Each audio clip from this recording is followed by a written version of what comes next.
আমি আমার স্বামীর কলার ধরে খুব জোর গলায় বললাম, "তুই আমাকে ডিভোর্স দিবি। আজকের মধ্যে সমস্ত কাগজপত্র ঠিকঠাক করবি।" আমার মুখে এই কথা শুনে আমার স্বামী আমার দু চোখের দিকে তাকিয়ে ফ্যাল করে তাকিয়ে আছে।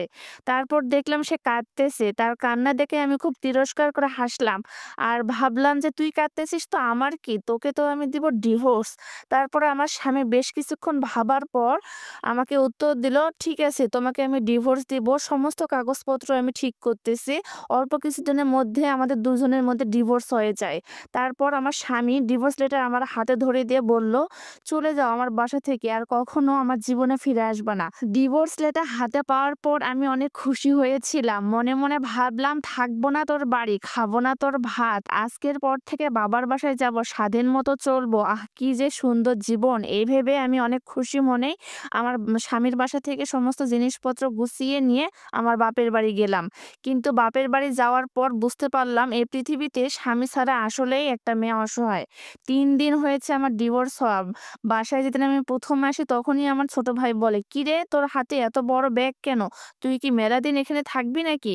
তারপর আমার দুপুরে যখন খেতে যাব তখন আমার মা আমাকে বলে, "এই বয়সে ছেলেরা একটু আকটু গায়ে হাত তোলে। তোর আরো একটু মানিয়ে নেওয়া উচিত ছিল। এত তাড়াতাড়ি এত বড় একটা সিদ্ধান্ত নেওয়া তোর উচিত হয়নি।" মায়ের মুখে এ কথা শুনে আমি আর কোনো উত্তর দেওয়ার মতো রাস্তা পেলাম না। আমি চুপচাপ অনেক কষ্ট করে নাস্তাটা শেষ করে রুমে চলে আসলাম। আমার দু চোখ বেয়ে পানি পড়তেছিল আর বুকটা ফেটে যাচ্ছিল। রাতে যখন আমি খাবার টেবিলে গেলাম তখন আমার বাবা বাইরে থেকে এসে আমাকে চিৎকার চেঁচামেচি করে বলল, "এ বয়সে ছেলেরা একটু একটু ভুল করে। সে নয় ভুলবশত তোমার গায়ে হাতই তুলেছি। তাই বলে কি তুমি তাকে ছেড়ে দিয়ে চলে আসবা? তোমার আরো একটু বেশি মানিয়ে নেওয়া উচিত ছিল। তোমাকে বিয়ে দিয়েছিলাম অনেক শখ করে। কিন্তু এভাবে ফিরে আসবা বড় একটা ব্যাগ নিয়ে, এটা কখনোই ভাবতে পারিনি। তোমার জন্য পাড়ার প্রতিবেশীর কাছে আমরা মুখ দেখাতে পারতেছি না। অনেক বেশি লজ্জার কথা এটা।" বাবার মুখে এ সমস্ত কথা শুনে রাতের খাবার আর আমার গলা দিয়ে নামলো না। আমার দু চোখ বেয়ে পানি পড়তেছে, দম বন্ধ হয়ে যাচ্ছে। গোটা দুনিয়াটা যেন আমার কাছে অন্ধকার মনে হচ্ছে। যদি আমি মরে যেতে পারতাম তাহলে হয়তোবা এই দোজখ থেকে মুক্তি পেতাম। মনে ভাবতেছিলাম। তারপর বাবা-মা কথা বলতেছে আমাকে নিয়ে। অনেক বেশি বিরক্ত আমার মা-বাবা। আমি বুঝতে পারলাম। কিন্তু কিছু করার ছিল না আমার হাতে। আমার মা-বাবা খুব ভালোভাবে জানতো আমার শ্বশুরবাড়ির অবস্থা। আমার হাসব্যান্ড নেশা করত। আমাকে কারণে অকারণে মারতো। রাতে দিনে সবসময় সে আমাকে অত্যাচার করত।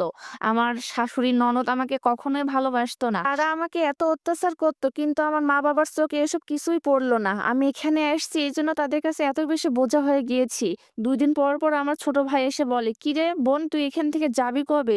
এতদিন মানুষ বাসায় থাকে, মানুষের কাছে তো আমরা মুখ দেখাতে পারতেছি না।" অথচ এই ছোট ভাইয়ের জন্য আমার গহনা বিক্রি করেও চাকরির জন্য টাকা দিয়েছিলাম। আজকে এই ভাই আমাকে তিরস্কার করে কথা বলে আমি কবে যাব?